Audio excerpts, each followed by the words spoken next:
สู่นิพพานวิมุตติแก้วนิรันดร์การนิราศล่วงวัฏสงสารพิสุทธิ์มั่นดับศูนย์บ่วงกิเลสมารสัพพทุกข์สถิตทั่วดวงใจล้นหนึ่งน้ำหทัยไทยพระมหาวิทยาปริปุณสีโลกรุงทองประพันธ์ด้วยความอาลัยท่านสาธุชนทั้งหลาย วันนี้รายการพุทธานุภาพก็ต้องแสดงความรู้สึกเหมือนกับทุกท่านก็คืออาลัยถึงสมเด็จพระแม่เจ้าของปวงชนชาวไทยคือสมเด็จพระนางเจ้าสิริกิติ์พระบรมราชินีนาถพระบรมราชชนนีพันปีหลวงสู่สวรรคาลัยแล้วบางศัพท์ก็ใช้ว่าสวรรคตแต่ความหมายก็อย่างเดียวกันสวรรคาลัยก็คือที่อยู่คือสวรรค์ที่อยู่คือสวรรค์สวรรคตก็คือไปสวรรค์เราทั้งหลายต้องประสบพบกับความสูญเสียความพลัดพรากซึ่งว่ากันจริงๆแล้วนั้นชาวพุทธเราก็รู้แก่ใจแหละว่าเมื่ออายุมากขึ้นวันหนึ่งก็ต้องลาจากกันไปแต่โดยเฉพาะอย่างยิ่งผู้ที่มีพระคุณเป็นล้นพ้นก็ยากที่บุคคลทั่วไปจะทำใจได้ต้องโศกเศร้าเสียใจอาลัยอาวรณ์กันมากบ้างน้อยบ้างตามที่จะทำใจได้วันนี้ได้มาชวนท่านสาธุชนทั้งหลาย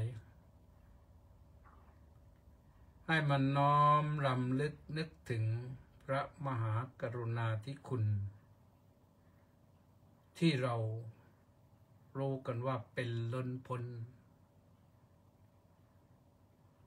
ตั้งแต่พระองค์ทรงครองความเป็นสมเด็จพระราชินีก็ได้ทรงทำหน้าที่ทุกสิ่งทุกประการส่วนหนึ่งก็เป็นกำลังสำคัญ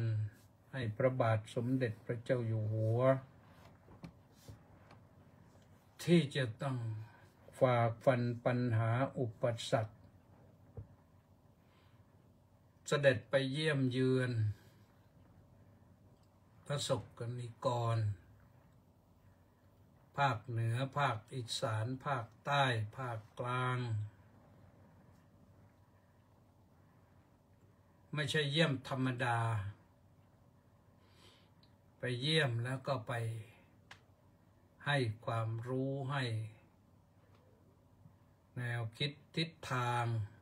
ในการประกอบอาชีพ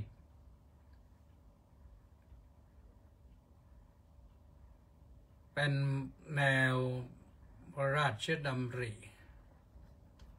แก้ปัญหาความยากจน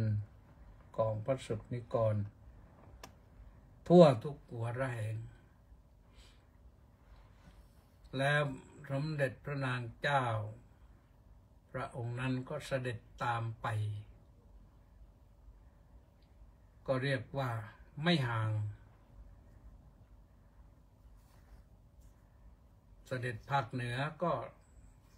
เสด็จตามไปนอกจากตามไปแล้วก็มีแนวพระราชดำริเสริมเติมแต่งสิ่งที่พระบาทสมเด็จพระเจ้าอยู่หัวทรงมีแนวพระราชดำริพัฒนาสังคมพระองค์ก็ช่วยเสริมเติมเต็มทำให้ได้โครงการของพระองค์ที่เด่นชัดก็มีมากมายหลายประการเหมือนกันเช่นโครงการศูนย์ศิลปาชีพนี่ชัดเจนที่สุดมีผลให้แก้ปัญหาความลำบากยากจนของประชาชนเสด็จไปที่ไหนที่เห็นคนลำบากบางทีก็ด้อยการศึกษาเมื่อมีศูนย์ศิลปาชีพขึ้นมาก็นำบุตรหลานของท่านเหล่านั้นทั้งที่ไม่จบการศึกษาขั้นประถมก็มีก็เอามาฝึกศิลปาชีพก็ทำให้คนเหล่านั้นเป็นคนเก่งคนมีฝีมือคนมีความรู้ความสามารถไม่ว่าเรื่องด้านแกะสลักเรื่องวาดรูปเรื่องทอผ้าเรื่องอะไรไปปักใต้ก็มีวิชาชีพที่เขาทำกันอยู่แล้วแต่ทำกันในวงแคบๆเช่นกระเป๋าย่านลิเภาซึ่งย่านลิเภานี่ก็มีคุณค่ามากเมื่อทำเป็น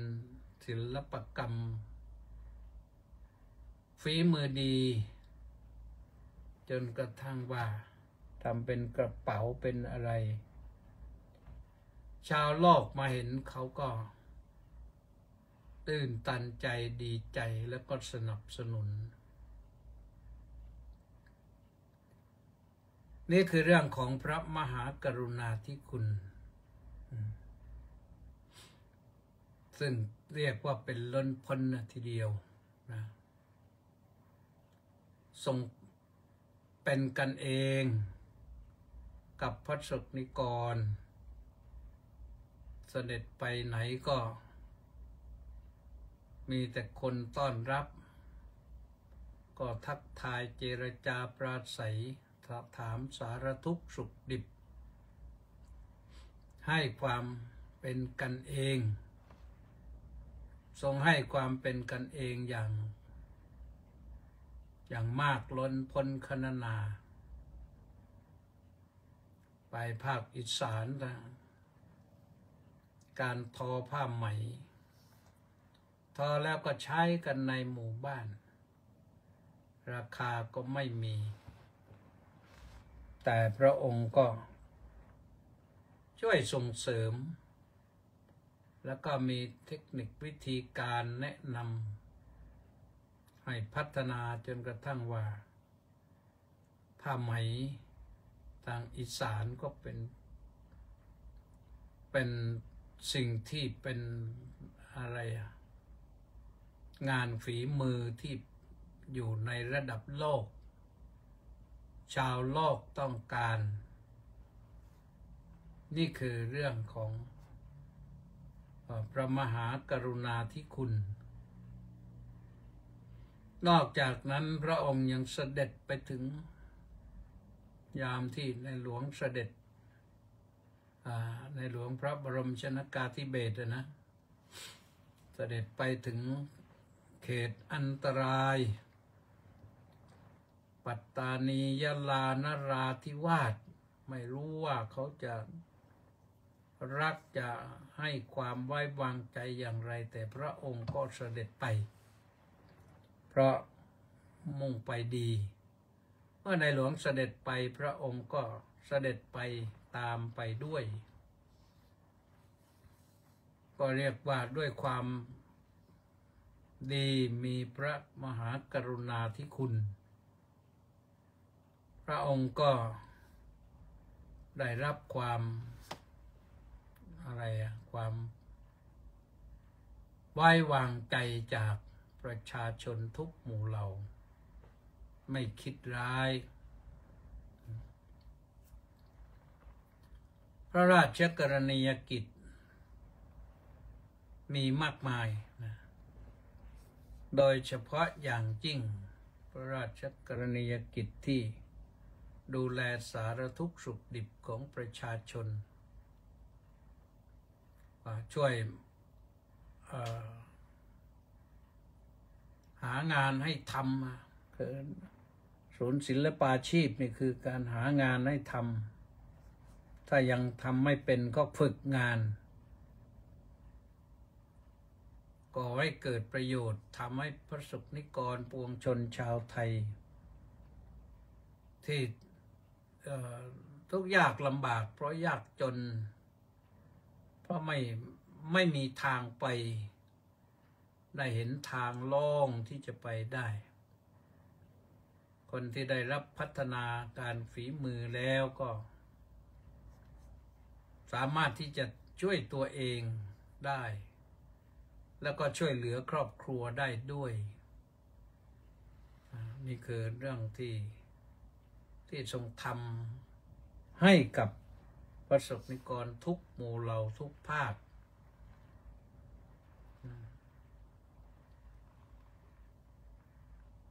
พระราชศรัทธาในพระศาสนาอันนี้ก็เราเห็นกันอยู่แล้วทราบกันอยู่แล้วไม่ว่างานอะไรงานบำเพ็ญกุศลทรงอยู่ในศีลอยู่ในทานอยู่ในภาวนา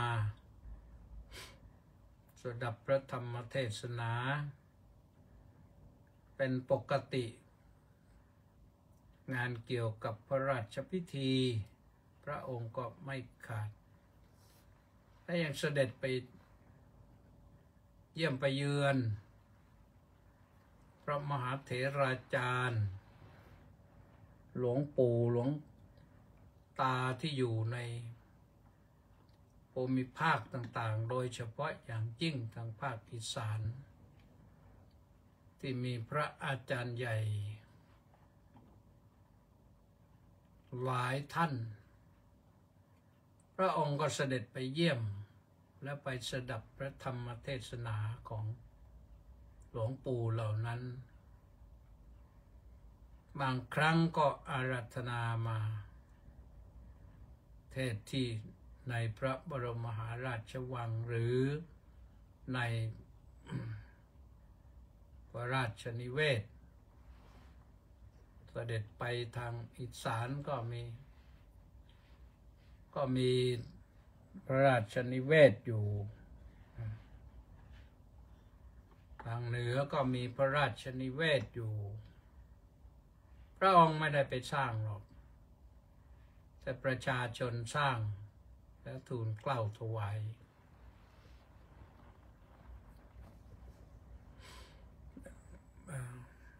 ทางใต้ก็ไปพระตำหนักทักษิณราชนิเวศไปทางเหนือก็ภูพิงราชนิเวศก็มีทั่วไปพระองค์ก็เสด็จไปประทับนี่ก็เป็นสิ่งที่พระองค์ทรงทำเป็นปกติมาเราก็ได้ยินข่าวแล้วค คนที่ไม่อยู่ใกล้ชิดก็ได้ยินข่าวแต่คนที่อยู่ใกล้ชิดก็ได้เฝ้ารับเสด็จคนที่ได้เฝ้ารับเสด็จนี่ถือว่าเป็นผู้ที่มีบุญวาสนามีโชคเรียกว่าเป็นลาภอันประเสริฐของตัวเองเลยทีเดียวนะเพราะฉะนั้นเมื่อวันหนึ่งพระองค์ถึงคราวที่จะต้องลาจากไปเราก็น้อมรำลึกนึกถึงตั้งแต่พระราชสวนีที่ตรัสมากี่ครั้งกี่คราเป็นประโยชน์ทั้งนั้นฟังแล้วก็ปลื้มใจบางคนก็ถึงกับน้ำตาไหลซาบซึ้งใจในพระราชสวนีอันนี้ก็เป็นสิ่งที่เราก็ต้องนึกกันไปแหละนะน้อมนึกถึงพระมหากรุณาธิคุณทั้งในพระราชกรณียกิจในพระราชศรัทธาในพระพุทธศาสนาในพระราชสวนีแล้วก็ในแนวพระราชดำริเช่นเรื่องการให้เอาคนลูกหลานมาฝึกหัดในศูนย์ศิลปาชีพจนมีความรู้ความสามารถนั้นก็เป็นสำหรับฝึกคนให้มีฝีมือแต่อีกอย่างหนึ่งที่ทรงมีแนวพระราชดำริแล้วก็ต้องทำกันต่อไป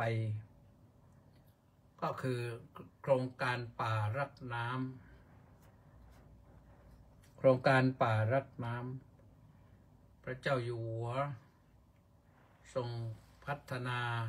บ้านเมืองพระองค์ก็เสริมด้วยการให้ปลูกป่าอนุรักษ์ป่าเพื่อจะได้รักษาน้ำไว้ให้เป็นต้นน้ำลำธารน้ำจะได้ลงมาชุบเลี้ยงชีวิตของคนป่าจะได้ชุบเลี้ยงชีวิตของคนเนี่ยมาถึงวันนี้เนี่ยถ้าไม่มีแนวพระราชดำริดีไม่ดีนะต้นไม้ประเทศไทยอาจจะหมดเกลี้ยงแล้วเราก็เห็นแต่ก็ทำอะไรไม่ได้แต่เมื่อมีแนวพระราชสวนีมีพระราชดำริเผยแพร่ออกมาพระสงฆ์นิกรต่างก็เริ่มเข้าใจแล้วก็เริ่มเข้าใจแล้วก็เริ่มเข้าใจมากขึ้นนี่โลกเขาเห็นแล้วนะว่า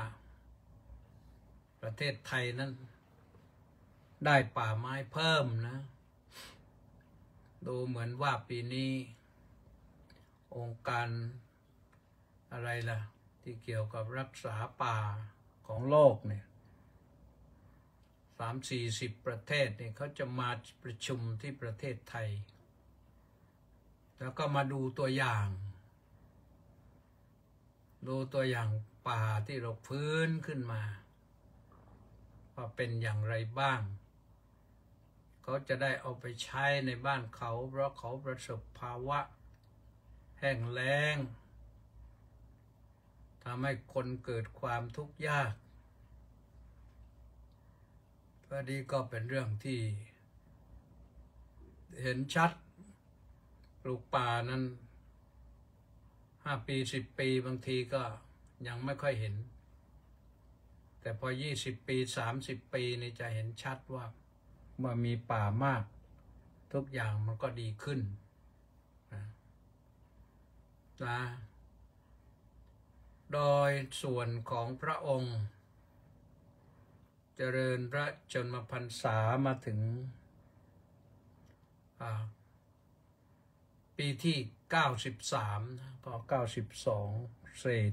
ปีที่93นะ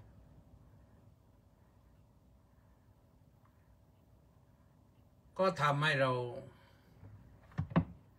ได้เห็นพระปรีชาสามารถพระองค์ทรงเป็นพระบรมราชินีที่สมบูรณ์แบบแต่ก็นั่นแหละท่านสาธุชนผู้ฟังทั้งหลายเรื่องของความเกิดขึ้นความแปรปรวนแล้วก็ความดับลงมันถึงที่สุดหลักธรรมคำสอนของพระพุทธเจ้าว่าไว้ชัดอย่างนี้ไม่มีอะไรที่จะอยู่ได้เป็นนิรันดร์หรือเป็นนิรันดร์การ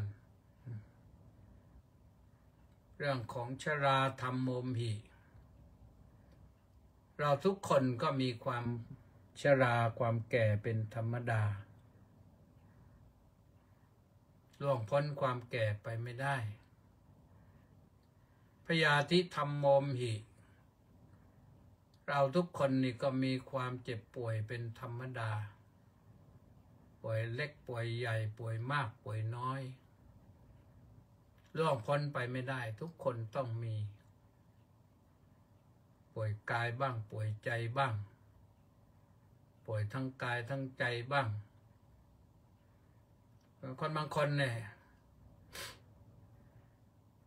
ถึงจะป่วยกายก็ไม่ป่วยใจเพราะในใจมีธรรมะเต็มเข้าใจสภาพเข้าใจความเป็นธรรมดาและในที่สุดเราก็มรณะธรรมโมมหิมรณังอนัตติโตเราต้องตายเป็นธรรมดาล่วงพ้นความตายไปไม่ได้ที่พระพุทธเจ้าสอนอย่างนี้เนี่ยสอนเพื่อให้เข้าใจสภาพความเป็นจริงไม่ใช่เฉพาะสิ่งที่มีชีวิตไม่ใช่เฉพาะแต่มนุษย์สิ่งที่เป็นสังขารและเป็นอย่างนี้ทั้งนั้นคือสิ่งที่มีเหตุปัจจัยปรุงแต่งขึ้นให้เป็นแม้แต่รถราบ้านช่องก็ยังต้องเป็นเช่นนั้นเมื่อมีวันเกิดขึ้นก็ต้องมีวันแปรปรวนและก็มีวันดับลงแปรปรวนก็คือเรื่องของความชราความเก่าดับลงก็คือความสิ้นสภาพเราห้ามกันไม่ได้พระพุทธเจ้าก็ห้ามไม่ได้และพระองค์ก็ไม่ได้ห้ามด้วยมันเป็นเพราะเป็นเรื่องที่มีอยู่ประจำโลกเพราะฉะนั้นเมื่อถึงภาวะอย่างนี้นี่เราจะคนใกล้ชิดหรือว่าคนที่เราเคารพรักสูงสุดขนาดไหนเมื่อท่านถึงต้องสูญเสียไปพลัดพรากจากเราไปเราก็มีความอาลัยเหมือนกันบางท่านก็โศกเศร้าอาลัยมาแล้วปรากฏว่าเมื่อตะกี้อินเทอร์เน็ตมันแห้งนิดหนึ่งก็เป็นเรื่องไปปกติธรรมดาที่เราจะต้องรู้และเข้าใจทำใจให้ได้ว่ามันเป็นอย่างนั้นเป็นธรรมดาจะล่วงพ้นความตายไปไม่ได้แต่ด้วยบุญญาธิการก็อยู่ได้นานอายุก็อยู่บุญก็ยังอยู่ก็อยู่ได้กันต่อไปแต่บุญหมดแล้วก็อายุหมดก็ต้องพรากจากเราไปต่อไปเราก็ต้องพรากจาก ลูกหลานเหลนหลนของเราต่อไปอีกนั่นแหละมันเป็นอย่างนี้พระพุทธเจ้าให้มองเห็นเป็นเรื่องธรรมดาเพื่อจะได้ลดความโศกเศร้าเสียใจลดความโศกเศร้าเสียใจได้แล้วทำหน้าที่ตอบแทนคุณซึ่งตอนนี้รัฐบาลก็ประกาศแล้วหน่วยงานองค์กรก็ประกาศแล้วว่าให้เราได้ทำหน้าที่รัฐบาลเริ่มตั้งแต่ประกาศลดธงลงครึ่งเสาในทุกส่วนราชการแล้วก็มีพระราชพิธีพรุ่งนี้ก็จะเริ่มพระราชพิธีพระบรมศพเคลื่อนพระบรมศพจากโรงพยาบาลจุฬาลงกรณ์ไปยังพระที่นั่งดุสิตมหาปราสาทในพระบรมมหาราชวังต้องการบำเพ็ญพระราชกุศลอุทิศเราทุกวัดทุกวาพระนี่วัดนี่ก็มีข้อแนะนำจากสำนักพุทธออกมาแล้วมาให้ทุกวัดเนี่ยจัดกิจกรรมบำเพ็ญกุศลสวดพระพุทธมนต์แล้วก็บำเพ็ญจิตภาวนาอุทิศถวายแด่พระองค์ท่านวราชาก็คงจะต้องเริ่มตั้งแต่วันพรุ่งนี้เป็นต้นไปเพราะว่ามีหมายสั่งมาแล้วว่าให้พร้อมเพรียงกันปกติเราก็ทำอยู่แล้วนะเพราะฉะนั้นท่านทั้งหลายอยู่ใกล้วัดไหนก็ไปวัดนั้นนะไปทำวัดเย็นโดยเฉพาะตอนเย็นเนี่ยทำวัดเย็นแล้วก็ภาวนาต่อก็อุทิศถวายเป็นพระราชกุศลอันนี้เป็นสิ่งที่ดีที่สุดทำได้เป็นดีที่สุดได้ทุกวันเป็นดีที่สุด1 เดือนหรือ1 ปีก็เป็นทำได้ก็เอาแหละนะทำตามที่ทำได้ให้ดีที่สุดก็แล้วกันนะเราไม่มีอะไรจะตอบแทนพระองค์ท่านนอกจากทำบุญแล้วก็อุทิศบุญกุศลถวายพระองค์ท่านนะก็ตั้งแต่วันพรุ่งนี้ไปก็แล้วกันนะรายการพุทธานุภาพวันนี้ก็อัญเชิญบทโครงของท่านพระมหาวิทยาปริปุณณสีโลมาให้ท่านสาธุชนฟังกันอาตมาภาพเองยังไม่ได้ขยับก็ท่านพระมหาวิทยาท่านก็เก่งในเรื่องนี้อยู่แล้วก็เอามาให้ฟังกันหน่อยนะก็หมดเวลาตอนนี้นะท้ายรายการก็ต้องขออนุโมทนากับวิทยุพระพุทธศาสนาและ663 คนออนไลน์เข้ามาตั้งแต่ต้นนะนอกจากนั้นก็มีมณีแสงจันทร์มาจากอินเดียนนก็น้อมกราบนมัสการสาธุสาธุสาธุเจ้าค่ะแล้วก็พระครูสุนทรศรีละคุณวัดหัวก่อรุ่งปากพนังสาธุครับวันนี้สนอโสมนัสกราบนมัสการครับท่านสาธุสมศรีลักษณะวิราชน้อมกราบนมัสการสาธุนะต้าสิทธิมงคลนมัสการสาธุครับว่างั้นสมศรีก็สาธุสาธุสาธุเจ้าค่ะสาธุสุพรรณีวันดีก็สาธุนะ แล้วก็มีแปะนันทิการน้อมกราบนมัสการสาธุสาธุสาธุเจ้าค่ะสาธุ